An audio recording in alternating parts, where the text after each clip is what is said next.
Mike, I know you guys take everything game by game, week by week, the 1-0 mindset, and you guys have really adopted that. But this week is against number 3 Ohio State. It is a top 10 matchup. It's for the Big Ten East lead. All that stuff, all that hype, it's there. How do you manage that and keep everything even keeled? To us, like you said, just still want to know mindset. Coach Allen always says, each week he says it's the biggest game on the schedule. Why? And it's simply because it's the next game. We don't really look too far ahead of it. We just know that as long as we prepare and we come out and just execute at a high level, we have the talent, we have the team that could go out and just show the skills that we have and just all the things that we put in practice. We have the chance to go out and do special things each week. So that's just something we just focus on, just make sure that we continue to just play our game. All right, we got Tom Brew, and then we'll go to Olivia. Michael, with your 1-0 mindset, there's also now this year that 4-0 mindset where you've put yourself in position to do some things that Indiana has not done before. How much from a confidence boost, though, does it help you and your teammates to know that you've cleared those hurdles with Penn State and Michigan and so on, and Michigan State, to put yourself in a position to have some confidence to do the same thing this weekend? Yeah, it's a lot of confidence. It is great that we did those things, but just going into those weeks, I feel like we prepared to the extreme. Everybody was ready to go out, and all we had to do was execute, and that's what we did in those big time moments. And I feel like that's all it's going to take this week. We just got to come out and prepare, make sure that we have great practices this week, and just go play our game. We don't really stay in the hype and just everything that's going on with the ranks and stuff. We just focus on what we can control. Just going out and just playing, Indiana football. That's tough physical football, and that's what we're going to do each week. Olivia, and then Dennis Dodd.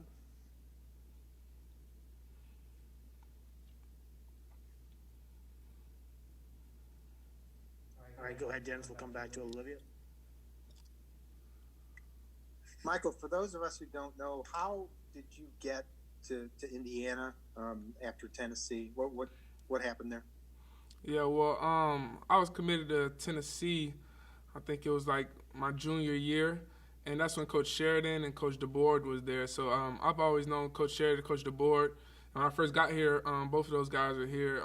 Just Coach Sheridan, he just kept that relationship with me, always communicating, always believing in me, and just whenever the whole thing went down with Tennessee, Coach Sheridan, he was still there. He was always there. He stayed true, and he never left my side. And I trusted him, and then just coming up here talking to Coach Allen, just listening to how he speaks and how much love he has for this team and this program. It was a wonderful feeling when I got here, and it just felt like home, and it felt like this is the place I wanted to be.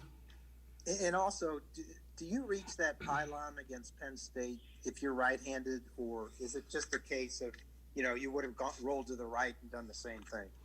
Yeah, it was just the closest hand that was in bounds, basically. So I just, my right hand was going to be more in bounds. It would have been hard to reach with my left, so it's just an instincts play. Thanks. All right, we'll go to Olivia, and then Kevin Brockway. Hi, Mike. Sorry, I had to step away real quick. I wanted to bring this up with you. I want you to be real with me because I know you guys say earmuffs and blinders, but when you're playing the way that you are and you open as a 21-point underdog to Ohio State, how does that make you feel, and does that motivate your team? Do you use that as motivation? Yeah, it's nothing new to us. We were like this, with the other teams that we play early on in the season, but we don't really look at that. We just focus on what we can control. Just go out and practice hard. Just make sure that we prepared. Obviously it gives us a boost. When we see those things, we brush it off, but it definitely gives us a lot of confidence. It just makes us feel like we just got something to prove. That's how we play every week. We play like we got something to prove and a chip on our shoulder. So that's just how we play, and that's how it's gonna be. But we really don't focus on that too much. We just go out and play our football. Kevin, and then John Blau. Mike, I'm curious, you're in the same class as Justin Fields. Did you know of each other in high school, go to any quarterback camps together, anything of that nature, being from the Southeast? And what do you feel about, how do you feel about matching up with him for the first time on Saturday? Yeah, I believe I only went to one camp with him. I actually got to meet him and talk to him. He's a great guy. He's a great quarterback. I feel like he's gonna be real good. He's gonna have a great future, and it's gonna be a great matchup. It's just something that people want to see, and I feel like it's just gonna be a good one. He's a great guy overall. John, and then Paul Gable. Obviously, had a couple changes on the offensive line going into this last game. I mean, how much comfort, how much experience did you have with Luke kind of at tackle? I guess, what did you know about his ability as a pass protector, and how much comfort did he give you back there? And then just adding on to that, Stevie Scott, is a guy who could have played linebacker here. How much of an extra security blanket is he just as a pass protector, as a running back? Yeah, with Luke Hager, it was an unfortunate situation that we didn't have Caleb, but every week we talk about just freshmen and just the young guys in general. They have to step up. They go in practice every day. All of them work extremely hard. So it definitely gives me a lot of confidence seeing them guys work hard. Just knowing their assignments and just executing at a high level. So I didn't feel like we lost the beat at all. When Luke got in, it was no hesitation at all. Coach Sheridan, he was still going to call the same plays. We were still going to do everything the same because in practice, Luke works extremely hard, and it showed in the game. He played a great game for his first game. He probably was a little nervous at first, but he probably couldn't tell. He's a great guy overall as well. And with Stevie, just knowing that he's always going to be protecting me, pass rush, it's great. He always tells me, like, you have nothing to worry about when it comes to his side, and I trust him, and he trusts me that I'm going to get the ball out and just make big plays, and that's what we do. On the opposite side of the ball, we got to trust each other. That goes all the way from the O-linemen to the receivers, and we got to trust each other, and that's something that I feel like has made us stronger, made us even better, just trusting each other and just having that confidence that the next man beside you is going to do what he's supposed to do and do it at a high level. Last one, Paul Gable. Hey, Mike, you've had one sack in your last close to 90 dropbacks. Looks like the ball's coming out of your hand faster. The physical tools have always been there. Can you talk a little bit about how much you've progressed mentally since last season? Yeah, with last season, just not getting to play as much as I wanted to, it just allowed me more time to have more mental reps, watching more film, being able to just understand everything more. And, it was a great experience.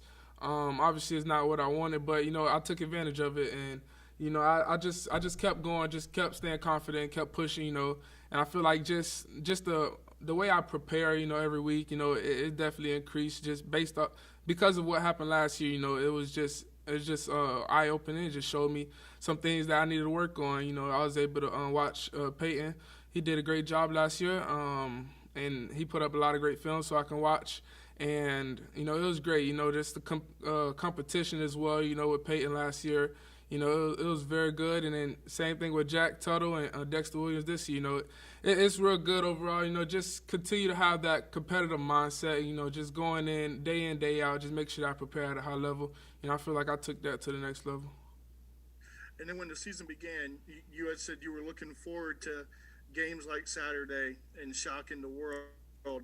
For you, having not played against them, do you put a little bit more into this week, or how? I guess, how do you treat it the same as you would, say, Michigan State last week?